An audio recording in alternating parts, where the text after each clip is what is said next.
All right, hey everyone, here we are, hole number 8 here.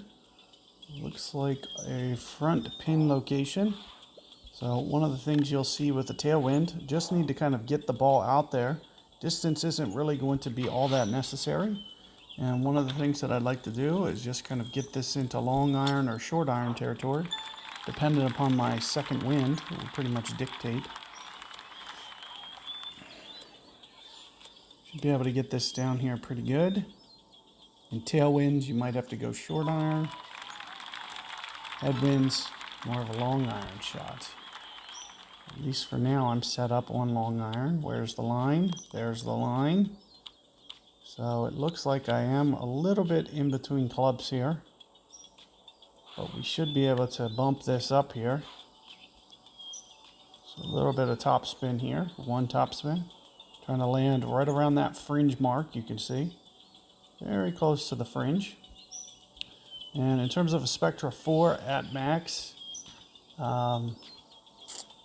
thinking, maybe 1.3-ish, give or take, maybe a little bit more than that. Close to 5 rings here, I'm expecting. So let me pull right down. If I can't get right around 5. A little bit of an overplay, and main reason is because, we need to play the wind effect. So let's see how this comes in. Looking pretty good, but it is just a little bit over. So, right in the 4.5, 4.6, somewhere in there. That would have been spot on. And here you can see, we're just going to roll this one in with ease.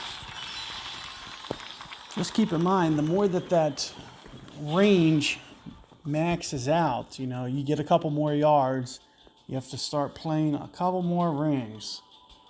So you'll see as your power numbers change, your accuracies change, all this affects what you need to do in terms of your ring adjustment. So here you can see we're getting wind in the face. Let me just see what we have for the range. Gee, this is almost going to be a driver shot, really. It's pretty close, but not quite.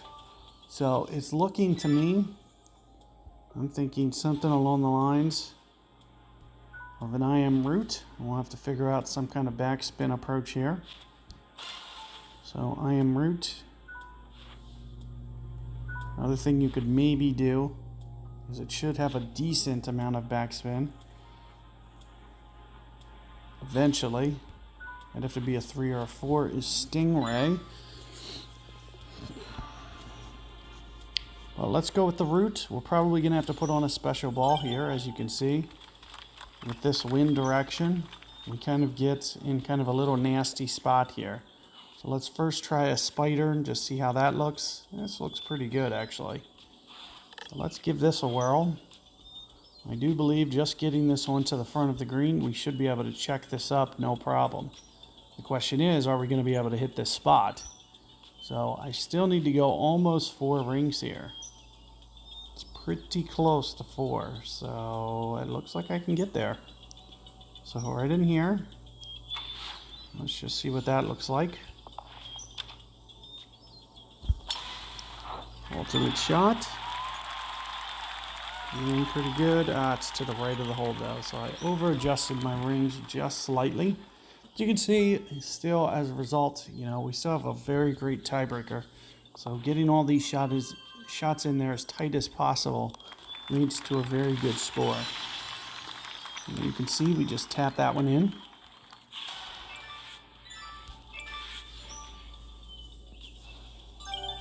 So let's take a look here. Okay, this is probably my favorite one. Is this par 5 for this? I forget which hole this is. I know it's on the front 9. I'll have to catch it on the way on the next. So one of the things that I want to be thinking about is, if you're building up a high flight inventory, maybe something along the lines of that. If I didn't have wind in the face, I might go with this. No, not this one. I might go with this Prof ball, but you can see wind in the face. This isn't the greatest ball, but you can see not a lot of power, which we really won't need, but tons of side spin. So we're not really going to need power on this one.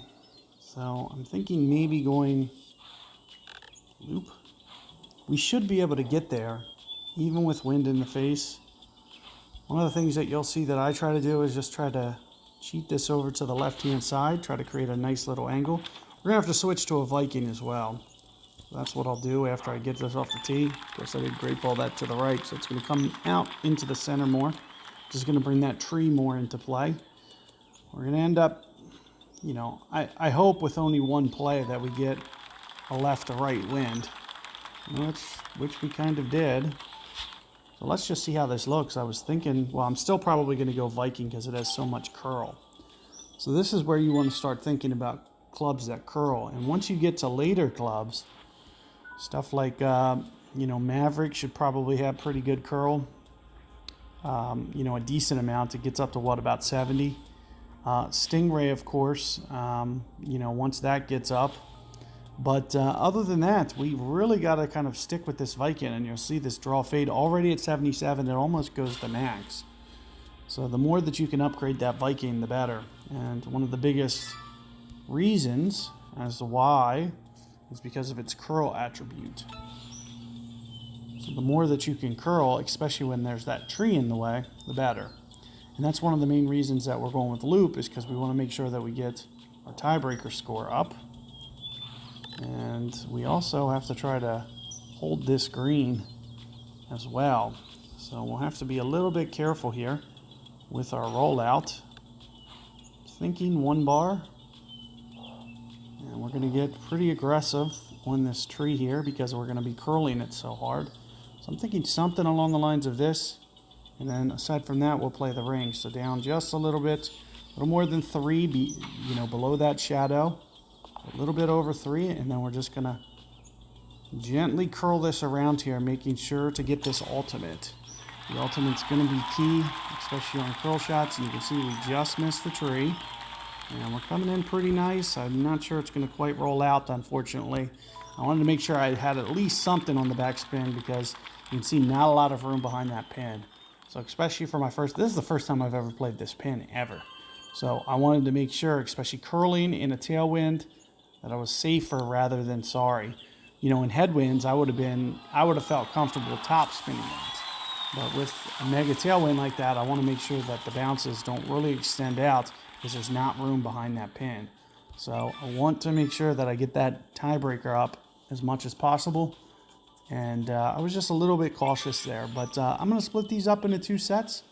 Good luck with that first set, and I'll see you guys on this next one.